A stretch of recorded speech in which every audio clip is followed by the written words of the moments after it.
Hey everybody. I decided I was gonna do a Redskins video this week, just because like I said I'm in the area, so I know I haven't done one in a while, but I think with things with the Ravens and Cowboys, I think it's only fitting that I discuss what the Redskins are doing, just because the Ravens handle business on Sunday, then obviously that's going to set up a scenario for the Redskins coming that Thursday. So as we're looking at this Sunday, the Redskins are playing in at FedEx Field, their home, against the struggling Green Bay Packers. If everybody's been watching the Green Bay Packers this season, they are struggling on both sides of the ball.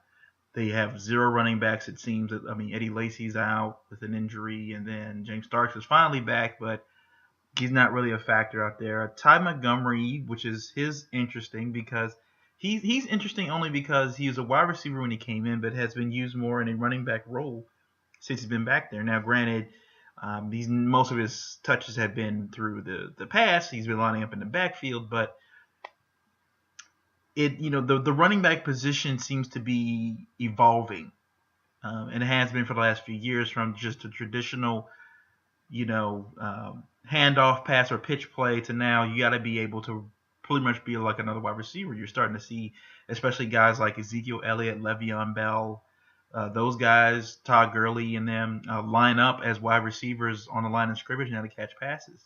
So the position of running back is now not really becoming a specialty anymore. It's more of a position I think you have for your athletes. Anyone that you can get on the field like a Tavon Austin for the the Los Angeles Rams. A guy like that when you have some speed back there, or like a Percy Harvin, a Sean McCoy, guys like that you would normally, those guys aren't really traditional, handoff or running backs. They can pretty much, play whatever you need to put them as long as you get the ball in their hands. But saying all that, the Green Bay Packers are struggling right now. The Redskins, on the other hand, are surging. They are 5-3-1, 5-3-1. They just came off a victory against, I believe it was the Vikings, so they're playing another NFC North opponent this week, and against a struggling Green Bay Packers team going away from home. They just lost to the Colts this past week. You gotta believe. I think the Redskins are gonna win this game and win it handily. I don't think they're gonna beat the crap out of the Packers, just because the surprising factor for the Redskins. Now, while the numbers don't really say it, the Redskins defense has been able to hold a lot of teams they've been playing. They didn't really shut down Stephon Diggs last week. He was able to kind of get his yards and do that. But the fact that they don't have a solid running game in the Minnesota Vikings, they were able to shut that down and made them one-dimensional, made Sam Bradford throw the ball against them. So by creating a one-dimensional team like that, they were able to get to them, get some sacks, things like that, and force them to make mistakes. Now the Redskins, surprisingly, the guy that has really stepped up, I think, on offense for them lately, and in fact it's two guys, has been Jamison Crowder and Vernon Davis. Vernon Davis, when he got to the Washington Redskins, was struggling. He just came from Denver, where he just got traded to, and he was struggling there, and they decided to get rid of him. And then the Redskins picked him up, and it looked like for the first few weeks, like, oh man, the Vernon Davis we saw, the first 7-8 years of his career, was one of the best tight ends in the league. Like, that guy's vanished. He looks like Devin Hester now for the Baltimore Ravens. But then over the last 3 weeks, it looks like he's finally getting back into his groove. That maybe he's comfortable with Kirk Cousins as the quarterback. He's comfortable with the play scheme and the play calling. It's more to his liking. When he was playing with the San Francisco 49ers, they had a pretty wide open offense. He was there with Terrell Owens. So they had the offense was pretty, I want to say, it was pretty fluid. Like, they didn't really say we're just going to run the ball. They were pretty like West Coast offense. They had a lot of gimmick plays, stuff to kind of get the offense going and things like that. So I think with Jay Gruden and his history, and especially being offensive coordinator, I think, especially for when he was with the Bengals, what he did there with A.J. Green and those guys to create a dynamic offense there, I think that he is going to be able, Vernon Davis, to find a role, especially with Jordan Reed ailing with an injury. And you have to assume when both of those guys are 100%, That's going to be a very good tandem for the Redskins going down the stretch with those two guys. Jordan Reed, as we saw towards the end of last year, was phenomenal. He was a Pro Bowl tight end. I mean, he was getting over 100 yards a game, scoring at least 2 touchdowns. I mean, he's a red zone. He's definitely a red zone threat. So you have to believe that when he comes back 100%, and now that Vernon Davis is stepping up, they're going to be a force to be reckoned with, those two guys. Getting back to Jamison Crowder, Deshaun Jackson has been really non-existent, I think, for the last 2 years in this offense, whether it been for injury or the fact that Kirk Cousins doesn't really get the ball downfield that much. That is why I think Jamison Crowder has been able to thrive, because Kirk Cousins like to throw the ball in between the hash marks. Doesn't really like to throw it outside too much. That's why Pierre Garçon and him have been working so well, because Pierre Garçon's a possession guy. So Pierre Garçon's going to work in the middle. You know, he's a big enough guy where he can handle the hits from the linebackers and the safety, so he's going to work the middle of the field, just like the tight ends do. And Jamison Crowder is that kind of guy that comes across, you know, those crossing routes over the middle to provide, you know, that Kirk Cousins can dump it off to him in stride so that he can get more yards. And Jamison Crowder has proved to be definitely essential in that part for the Redskins. So their offense is very dynamic, and I think they found what they like to do. They have, it looks like a tandem between Robert Kelly and Chris Thompson in the backfield. While both guys aren't standalone running backs themselves, they do create a good two-headed monster, where Robert Kelly seems to be a more power running back. Chris Thompson is more of a slash back, so he's able to make quick cuts and, you know, get up the field pretty quickly if the hole is there. And Robert Kelly is more a kind of guy that can, you know, hit the hole, you know, hit the linebacker and drive him for a few yards to get, you know, those tough yardage. So I think they have enough pieces on offense where they're not too dynamic. You know, Deshaun Jackson has been, as I said, ailing, and when he is out there, it doesn't seem to get the ball to him a lot, where they're just good enough to win these football games. And I think that's going to be enough to beat the Packers. You know, to the Packers side, you know, Jordy Nelson is back, but like I said, the running game has been non-existent there. Eddie Lacy's hurt. James Starks just got back. But, I mean, they were signing guys off practice squads, trading for picks for other teams. And they were trying to find Niles Davis from the Kansas City Chiefs. They were trying to find guys just to have in the backfield. They're so depleted in the backfield right now, they don't know what to do. Now with James Starks back, you did think they're going to have some kind of stability there, at least with him back there, but you don't know how long he's going to stay. He, throughout his career with the Packers, has been injury prone, so you don't know how long he's even going to be out there. And you know, you can't put all of your eggs in one basket with James Starks. That's why they have Eddie Lacy, but now, you know, he's ailing, so they don't really have a situation they like right there. On the other side, the offensive line is not really good, but I think the main factor for the Green Bay Packers is the fact that Aaron Rodgers has not been himself this year. If anybody's been following Aaron Rodgers since the offseason, there's been a lot of family turmoil going on. His brother was just on, I think, The Bachelorette, and they mentioned during one of the episodes he hasn't talked to his brother in a couple years. And everybody's like, you know, Aaron Rodgers, that can't be right. You know, Aaron Rodgers seems like a really cool dude. You know, at least, you know, on the mic and stuff, he seems like he's real put together. Doesn't seem like any issues. Apparently, he's got some really bad family issues. Apparently, there was a report out the other day that came out that he will only let his parents come to the games if they purchase tickets. Now, that's got to be pretty bad.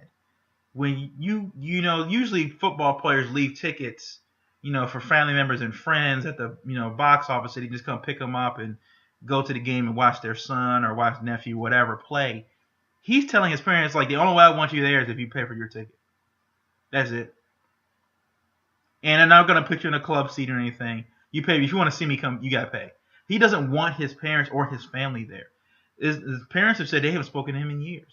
So I don't know what's going on between Aaron Rodgers and his family. Obviously, he doesn't like to talk about it. He likes to keep that, you know, to himself.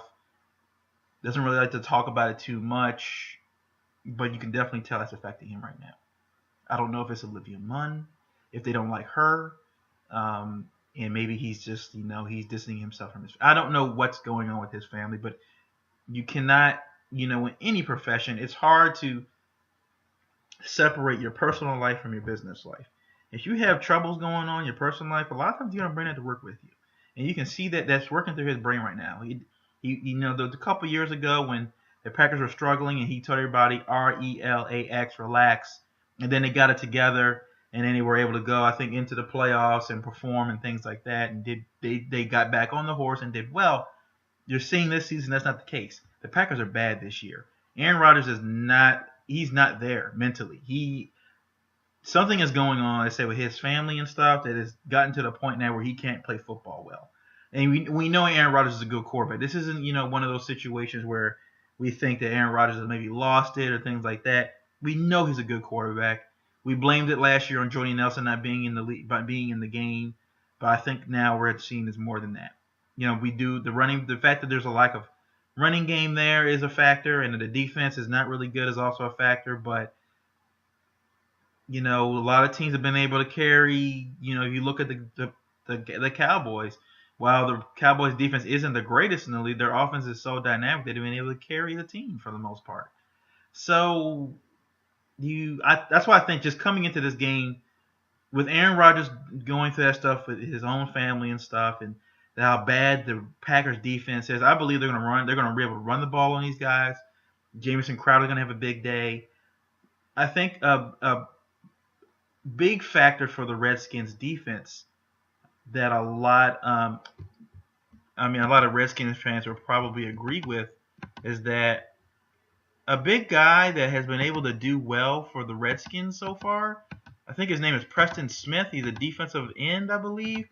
I think he spells either Trent Murphy or one of those guys. I think or Kerrigan, but he has I believe it's 3 sacks and a couple fumbles.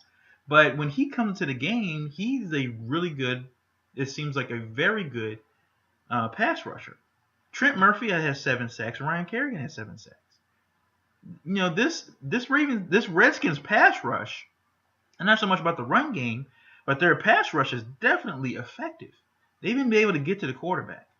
So, and a guy like Preston Smith who's been able to step up, as Ravens fans, we always talk about guys like in the past, like who have stepped up before, Pernell McPhee and Adelius Thomas and Bart Scott and those guys that were really kind of unknowns to everybody else, Paul Kruger, but they were able to, in those roles, when they did come in and spell those starting defensive ends and outside linebackers, were able to come in and make an impact in the game.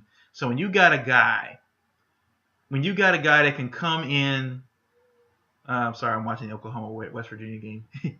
When you got a guy that can come in and still provide the same production as the starting guy does, you can't put a price tag on it if you're a defense. I mean, at that point, it seems like there's no rest for you on offense. You're going to keep getting rushed. You got Kerrigan and this guy Preston Smith coming in, So, and then you still got Chris Baker in the middle. Those guys have been able to do Sewell Cravens, the linebacker.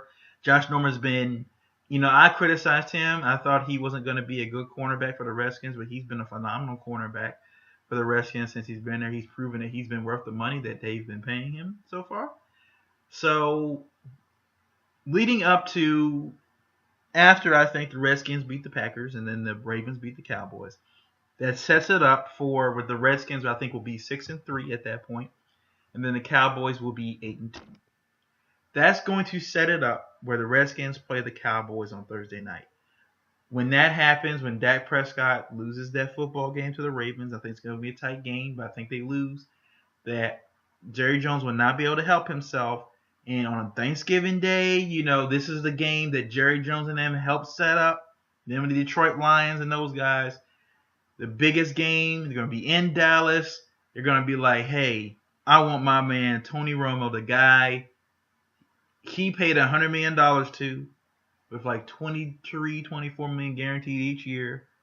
He's going to want him to start on that game, the big game on Thursday night. As much as Dak Prescott's been playing, I think secretly Jerry Jones is hoping that Dak Prescott has a bad game, that he's looking for a reason to put Tony Romo in. And I think that's going to be the downfall of the Cowboys.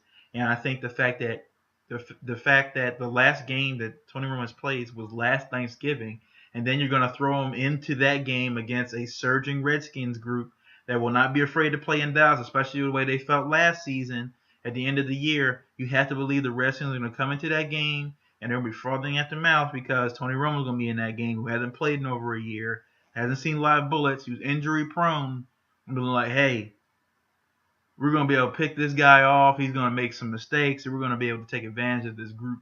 Has said that Cowboys defense is not that great, and if you can shut down an aspect of their offense, the Cowboys, they will be exposed. And I think the Ravens will do that this Sunday. But I guess that's my little spiel for right now. Like I said, I don't follow the Redskins too much, but I think I know enough just by I've been watching the games and keeping up with them for the last couple of years, so following the trends and things like that. But I'll try to be, do some more Redskins videos. I know that the area I live in, so I'll probably do some more of those along with the Ravens if I have time. So that's my little spiel. If you have any comments or questions or concerns, please leave them at the comment section below. And thank you for listening. All right, peace.